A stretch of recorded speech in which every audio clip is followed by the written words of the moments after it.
Yo, what it do? It's your boy IamTeeLee, and I'm back with another fire reaction. Today we on another episode of Insanity Body Cam. Another episode, back to back with it. Another day of another chaos, another nuthead. As we can see, you know, this is gonna be the thumbnail. This is gonna be the thumbnail. Hold on. Okay. Hold on. Okay. I understand. I didn't know how to man. I was like, I have to defend myself. My mom was attacking me, dude. Are you injured? Another person that killed their mama. Came on me out of nowhere. Hold on. I just jumped right into this. My man was somewhere else. My bad. Before we get deep into this, I need y'all to like, subscribe, man. As you can see by the title, evil daughter realizes cops found her mother's body. Bro, how can you kill the person that brought you into the world and take them out of the world? And take the one that brought you into the world out of the world? It be your own people. It be literally the people that you done brought into this world sometimes. You done birthed, made sure they was good, fed them, but you don't know their relationship and everything, but still. That's up to God to make that decision when it's time for them to come, man. You know, but yeah, let's go on and get into this.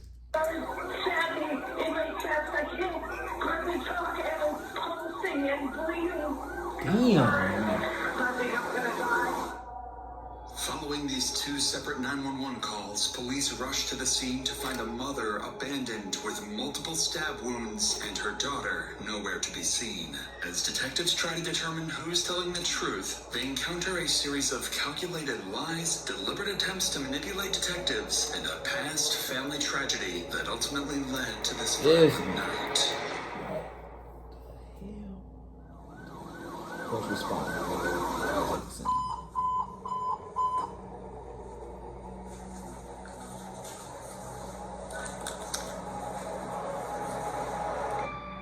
Upon entering the residence, the officer finds 59-year-old Donna Vaccaro on the floor, bleeding heavily from multiple stab wounds. Despite her condition, she tells officers that her daughter Jillian had fled the room, but she didn't know whether she was still around or not. While medics rushed Donna to the hospital in critical condition, officers searched the home and discovered a bloody knife discarded in the garbage can. With Jillian nowhere to be found, police began searching the area around the house. That's when something unexpected happened. Dispatch received another 911 call, and to their surprise, the caller was Jillian herself. Oh, I'm like, another body at another house? And where are you walking towards right now? Just around the fucking neighborhood before I tell anybody. As Jillian flees the scene, the dispatcher realizes she needs to keep her on the line to track her location, giving officers a chance to find her. They gonna get that location. I'm a little white girl. I'm 24 years old. Oh, so you... years old. Oh my God. I'm ready. Oh, so a spoiled brat. That's what we getting. A spoiled brat. Privileged, think she... I'm getting out of this neighborhood so I don't disturb the neighbors because she's been at this all night, man. She's been trying to... Not like that, though. Oh my God. It's just scared for my life. She's just big. Never done that, man. I thought I had to. I thought people... I was strong. I would see that. Yeah, I've never done it. Like, I've never done anything like this. I never had to. Do you see law enforcement? I'm absolutely horrible. Okay, you're not gay. Okay. Should I put this away? This phone? After detaining Jillian, officers began noticing unsettling signs in her behavior. She'd seemed almost unaffected by what she'd done just minutes earlier. While her behavior appeared unusual now, it would all become clear once detectives would uncover a tragic event from her past. One that ultimately led her to this moment. When When Detective Haas arrived at the house in the morning, his goal was clear: figure out who was telling the truth, Jillian or her mother, Donna. But with Donna's survival uncertain and both claiming to be victims, this wasn't an easy task. However, the case was about to take an unexpected turn, with Jillian's recounting of events raising serious questions about her mental state. Hello. Hey, I'm Detective Haas with the Sheriff's Office. Are you Jillian? Did she spit? Oh, hey, I'm Detective Haas with the Sheriff's Office. Are you Jillian? Oh, okay. Okay. Oh, she spit because the way she. So why do we get? How do we get called this morning? How do I end up here? Are we ended up trying to figure this out? What happened? I was cooking. Okay. She wanted me to turn my music down. She came out and lunged at me out of nowhere. Okay. And she had scratched me with a nail, and that's when I literally, you know, fight or flight kicked in, and I was I did not want to run, and I was starving, man, like literally starving. I didn't get any food that you cooked up, or I had already been having some kind of a defense, like need to defend myself, because she would like bang on my door, say all this stuff, and like she even like open it and Girl, stop lying. You've been living up under her roof, thinking you grown. Get your own goddamn apartment. Get your own spot and do what the hell you want to do. She basically bullshit. She said turn that music down. You up under her roof, you gotta follow her rules. You want to listen, and you probably was ignoring her on purpose. She came in there, and when she put that belt to ass, and that's when you want to defend yourself and stuff. I don't give a damn how old you is. You never supposed to swing at your mama, raise a hand up at your mama or anything. I don't respect nobody that does that. Let alone let a male do that. We got to squabble. We got to throw the...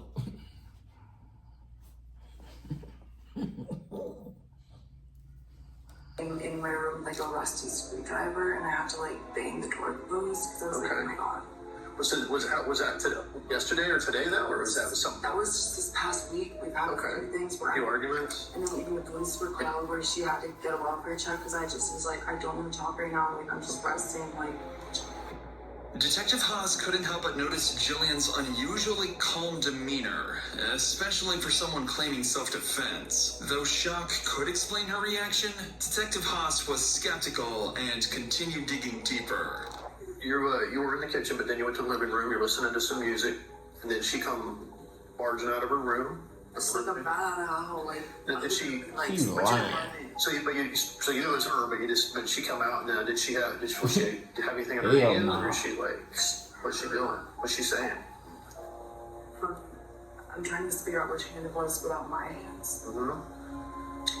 It was her left hand, then came and struck my right hand with her nail, and that's when, based on her demeanor and her violent, you know, it was sort of like energy. Right. She was about to make me turn down that music. I blacked out, man. I was like, I have to defend myself. Okay. I think at some point there was something about you might have had a knife or something. Did you have to defend yourself with that? Okay, so so when you said that thing down, so that's she off something. Where did it come from? Was it She off something. She off something. Do you want to know why? Sure, yeah. I felt threatened by her this past. Why didn't you make a call then? Why?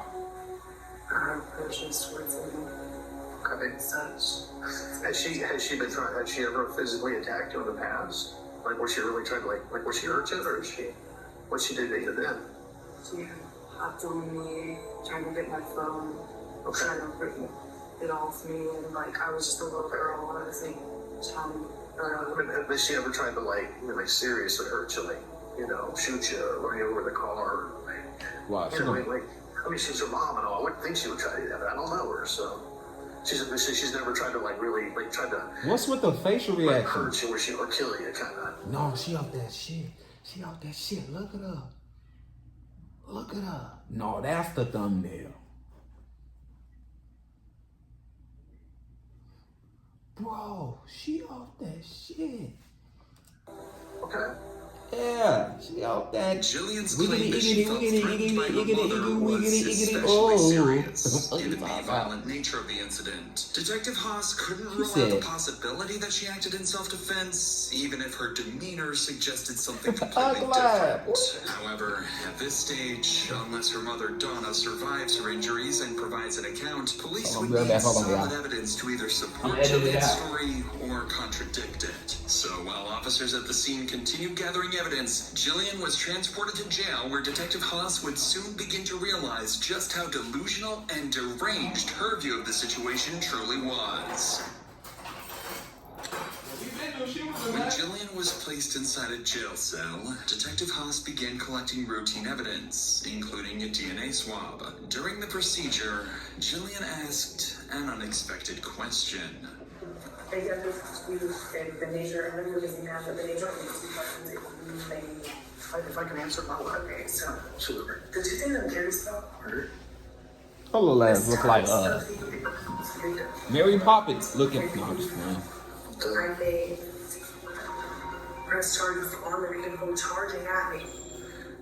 Notice how Jillian refers to her mother as the victim, not mom or even by her name. It was a clear indication of the disconnect between them and the deeper psychological issues at play. But as Jillian continued claiming self-defense against her mother, Detective Haas would confront her with evidence from the scene that contradicted her story and exposed her disturbed state of mind. You didn't have a scratch on you, so to speak. No significant injury. Said that the CSI person would photograph. She did. Never followed me with that. No, she did. When she told me she photographed the tall black. On this end, you guys never asked me where she scratched me. Okay. And by now, it could have been the marks from the handcuffs when she went and so forth. You have no significant injury. You haven't been stabbed. You haven't been beat black and blue or anything like that. Your mom, however, almost died. Oh, she survived. And that's. And she came at me at her speed, full force. Okay. The problem is also the evidence doesn't support that in the living. The blood spatter. I've been doing this almost 18 years. And she came and stopped me. Right. I know, but the evidence, what I'm saying is your statement doesn't. She's not taking responsibility for her crap. And I went with the evidence I see because that's literally like evidence, scientific evidence. Blood spatter plus the general state of it just didn't fit what you had told me. That's what I'm saying. That's what I'm saying. Plus, she had told people that you would stab her when they first got there. So you have a woman almost killed by being stabbed to death with somebody that has almost not a mark on them, and who well, you can imagine. You didn't hear that. I listened to part of the 911 calls, but once again, what people say and evidence that I see, maybe I have to go with evidence. Evidence is scientific. It doesn't lie. It's there. It can be documented. Where somebody can tell me something that may or may not be true. It's not clocking. It's not clocking for her. Are you full-stack marketers spending all day switching between platforms? Now with SEMrush toolkits, no more. Look at me. I'm malnourished. I'm like third times. I was like 10, 11. I've been. I died a few times. Okay. I'm gonna go with something that's gonna become what did you do? Right. You're a mortal man. You don't understand. Maybe it's 57 or something. Right. 50-something years old. She's large. Okay. And she's strong, but she has arthritis. Imagine her hopping out of her bed, her just bopping around the kitchen, and then a large woman comes at me. This like girl a trying to make sharp every excuse. And then the scratch was the end. And then I went, ah! Okay. And then I run out the back door, I put that shit on there, and I called fucking EMT. Right. I was like, oh. But you didn't stab her just once. It's like 7 times. Trust me, it was an extremely traumatic event. Despite Jillian's serious allegations, the physical evidence simply didn't align with her version of events. Blood spatter analysis clearly indicated Donna had lunged at Jillian, and she didn't have any physical injuries. But the most critical evidence was the sheer brutality of the assault itself. Donna had been stabbed 7 times, suffering multiple, deep, life-threatening wounds, far beyond what is typically seen in genuine self-defense cases. Eventually, Donna regained consciousness in the hospital. Thank God. When detectives spoke with her, the account she provided was strongly corroborated by evidence from the crime scene.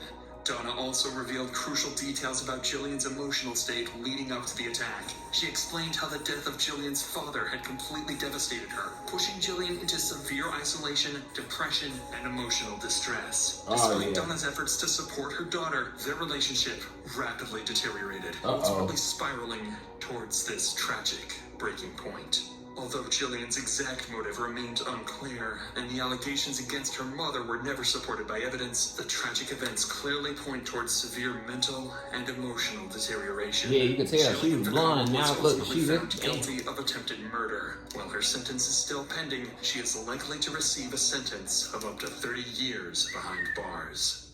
Well, she'll be good. Shoot. Ever spent 4 hours? She will be good. You know, justice will serve. You do that crime, you're gonna do that time. You understand me? You know what I'm saying? Appreciate y'all for watching. Make sure y'all like and subscribe. Turn on that post notification bell. Let me know what y'all think about this one, man. You know, we on that road to 100K subscribers, and I'm out.